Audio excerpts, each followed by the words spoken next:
ଦାବି ଦେବି ତାଙ୍କୁ ଡାକିଛି ଆସନ୍ତା 11 ତାରିଖ ଦିନ ଲବଙ୍ଗଗିରି ପାହାଡ଼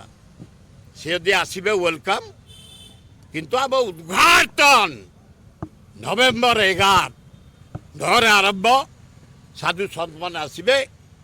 10 ଯଜ୍ଞ ଜୋରସୋରରେ ହେବ 11ରେ ପୂର୍ଣ୍ଣାହୁତି ରଜାଙ୍କୁ ଡାକିଛୁ ଶଙ୍କରାଚାର୍ଯ୍ୟଙ୍କୁ ଡାକିଛୁ କାଲି ଶଙ୍କରାଚାର୍ଯ୍ୟ ଡାକିଥିଲେ ୟାରି ଭିତରେ ମୁଁ ଟିକେ ସବମିଶନ୍ କରୁଛି ମୋତେ କାଲି ଭଲ ଲାଗିଲା ଶଙ୍କରାଚାର୍ଯ୍ୟ ତାଙ୍କ ଅଭିଭାଷଣ ହୃଦୟସ୍ପର୍ଶୀ ଦେଶକୁ ଭଲ ପାଇବା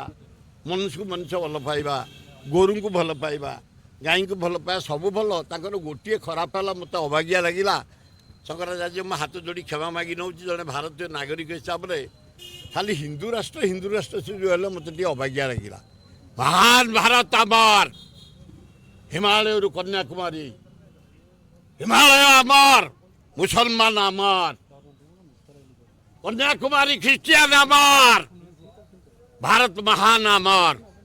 ଖାଲି ଆମେ ହିନ୍ଦୁ ଫିନ୍ଦୁ ହେବାଟା ମୁଁ ଠିକ୍ ଭାବୁନି ବାବୁ ମହାରାଜ କ୍ଷମା ମାଗିବେ ମାଗିଲେ ମାଗ ତମେ କ୍ଷମା ଦେଲେ ଦିଅ ନ ଦିଅ ମହାନ ଭାରତ ଆମର ସବୁ ଜାତିକି ନେଇ ହିନ୍ଦୁ ମୁସଲମାନ ଖ୍ରୀଷ୍ଟିଆନ ବୁଦ୍ଧିଷ୍ଟ ଜୟ ୱାନ୍ ଫ୍ୟାମିଲି ଆମର ମହାନ ଭାରତ ତିରଙ୍ଗ ପତାକା ଆମର ହିମାଳୟରୁ କନ୍ୟାକୁମାରୀ ଏଥିରେ ଟିକେ ଆଞ୍ଚ ଆସିଲେ ଦୁଃଖ ଲାଗେ